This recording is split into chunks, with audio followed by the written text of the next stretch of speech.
Hey, my name is Niklas Fechner and this presentation is about matching and mapping of schemas. To introduce you to schema matching and mapping, I'll use a realistic scenario. The local cinema Cinemoon is using a legacy booking system with a quite basic website. Only mandatory information about the movies are presented.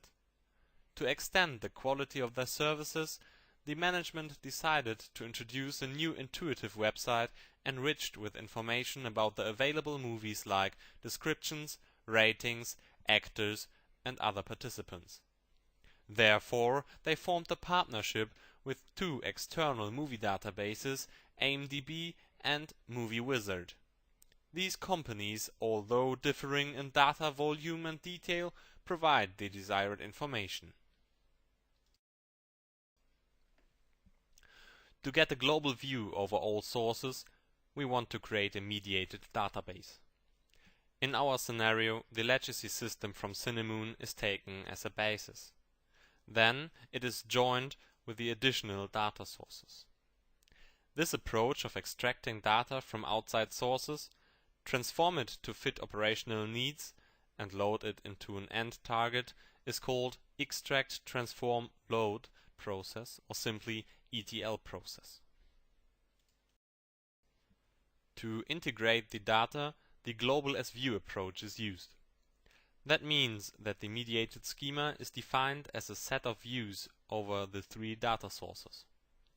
Since the scenario provides some assumptions about requirements for the schema, several constraints limit the integration process. Because the old databases should remain, their schema and data is neither altered nor deleted. Once the mediated database is created, it shouldn't allow modification as well, but get new data by updates using the ETL process to avoid inconsistency. Moreover, by including all data in the mediated schema, we are left with the option to completely merge all three companies. Prioritization is used to guarantee that data from more reliable sources will be preferred. In this case, the Cinemoon database offered the highest quality and therefore has the highest priority. So, if we want to create a global schema, it is necessary to search for matching entities in the involved schemas. These entities need to be united. Therefore, the easiest approach would be to simply join them. The individual entities movie are combined to one global entity while remaining all their relations. Although this would be rather easy, it is not the way the creation of a mediated schema will work in most cases. The reasons are strict requirements for performing that way. Both the semantic as well as the structure of the schemas have to be consistent over all data sources. Moreover, even redundancies in the schemas aren't allowed. Unfortunately, these requirements won't be fulfilled in most real-case scenarios. But how can we integrate our data then? To create a mediated schema, we need to handle semantic differences between the source schemas. Looking at the attributes from the movie entities, we can see that they differ in some aspects. While the movie title may named title in one database, it also can be name or movie title in another. However, these differences can be handled by establishing matching between the data sources to build the mediated schema. The result is a schema providing a homogeneous view over all data sources. Furthermore, we need something like structure integration. Imagine these both relations refer to the same content. For example, the marked areas both describe the genre. To integrate the different structures, we choose one that fits best to the scenario. Afterwards, the data from the source schemas has to be mapped and, if necessary, matched to this mediated schema. After creating the mediated schema, the data integration is executed.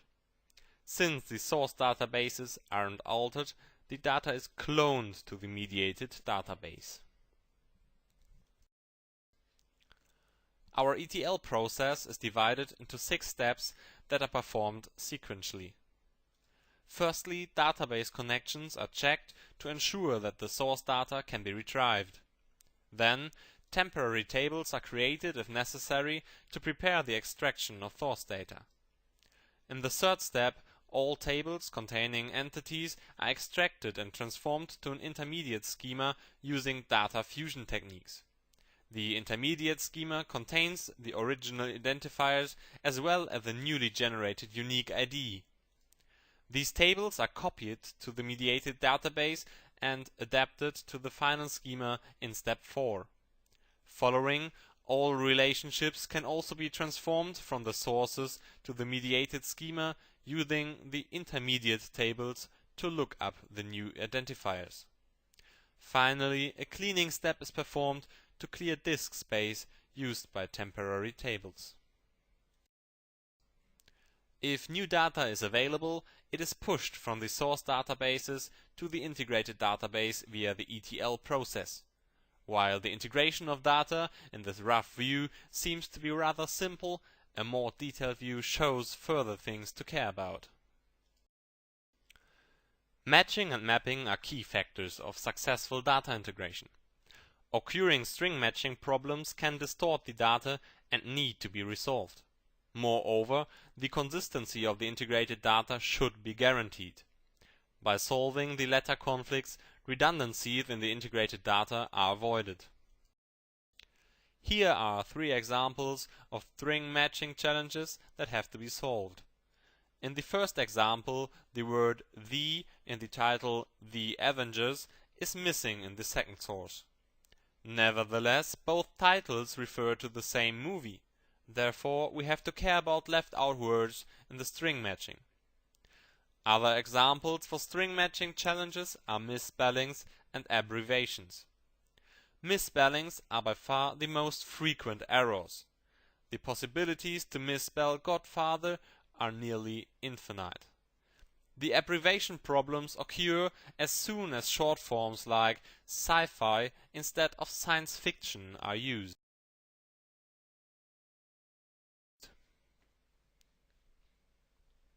In our case, we used the method fuzzy matching based on the Needleman-Wunsch algorithm. We decided that the similarity measure of 2 compared strings should be greater or equal to 0.8.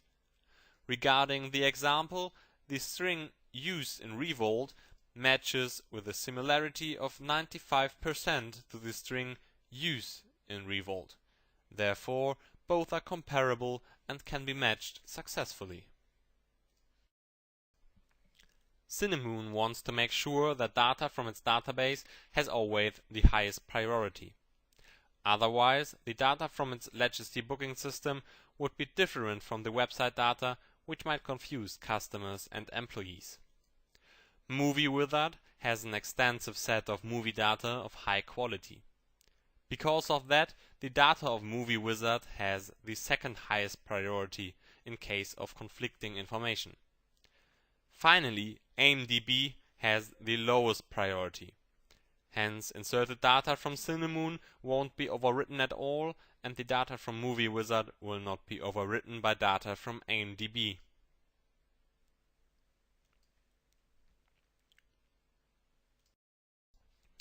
Finally, we've got some difficult and interesting data instances. One example for an invalid match is the continuation of the movie Indiana Jones 1. Only the including number shows the difference between the continuation. Therefore, the fuzzy matching indicates that Indiana Jones 1 is the same movie like its continuation Indiana Jones 2. But indeed, it is not the same movie. Another example is the match of the abbreviation sci-fi with the term science fiction. The matching method did not realize that both matches. But in reality, they do. A last example is the different way the entity language was realized. Movie Wizard just added an integer as primary key and the full language name, whereas Cinnamon added an abbreviation as an ID. To solve these problems, we used different approaches. In case of the included number in the continuation of Indiana Jones, we replaced the number with a hash. Afterwards, we matched the strings and numbers separately. In case of the abbreviation, we created a specific assignment because an automatic approach could not be delivered.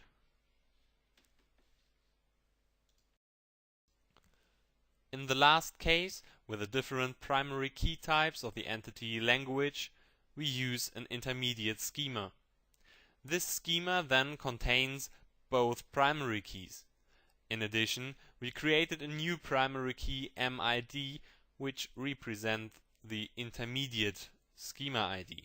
Finally, in the mediated schema, the primary keys that refer to the data sources are dropped and the primary key MID is renamed to language ID.